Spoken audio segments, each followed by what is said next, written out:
ये question 70% teachers भी नहीं कर सकते। अब बात टीचरों पर आई तो अब चुप क्यों रहे। देखो ये क्वेश्चन पे आई है कि ये क्वेश्चन है ना टीचरों को भी नहीं आता है। देखो अब टीचरों की बात आ गई है तो अब इसको सोल्व भी कर देते हैं। देखो सबसे पहले हम क्या करेंगे, इस 2 को 2 × 2 लिख देते हैं, ठीक है।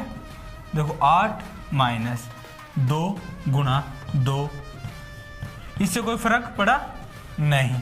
देखो अब हम आगे क्या करते हैं कि इसको ऐसे के लिख देते हैं 8 को, और देखो मैं इस 2 को क्या लिख देता हूं √2 यानी 2 में तोड़ देता हूं √2 × √3 तोड़ दिया। अब देखो इसको मैं लिख देता हूं √6 और √2 और इसको ऐसे कैसे लिख देता हूं, तो देखो 8 - 2 × √2 × देखो अंदर लिया गया तो 6 रूट का हो गया। अब मैं किसको, इस 8 को क्या लिख सकता हूं 6 + 2, तो रूट कर अंदर 6 + 2 - 2 × √2 × √6, ठीक है। अब मैंने इस फॉर्मेट में लिख दिया है ना, इस फॉर्मेट में लिख दिया। अब देखो मैं इस 6 को √6 के स्क्वायर लिख सकता हूं और इस 2 को √2 का स्क्वायर लिख सकता हूं, उससे कोई फर्क नहीं पड़ेगा।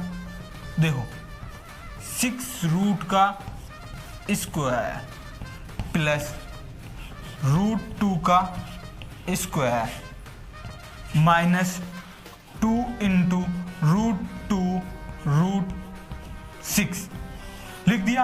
अब देखो एक सरसमीका बन रही है। कौन सी सरसमीका बन रही है, a² + b² - 2ab, जिसको हम क्या लिखते हैं a - b का होल स्क्वायर, a - b का होल स्क्वायर। तो मैं इस फॉर्मेट में लिख देता हूं कि √2 √6 - √2 का होल स्क्वायर का अंडर रूट।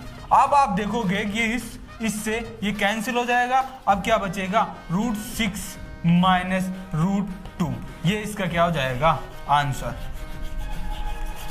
हो गया। तो इतना हार्ड भी नहीं था ये क्वेश्चन, और इस प्रकार के क्वेश्चनों के लिए हमें फॉलो करना है।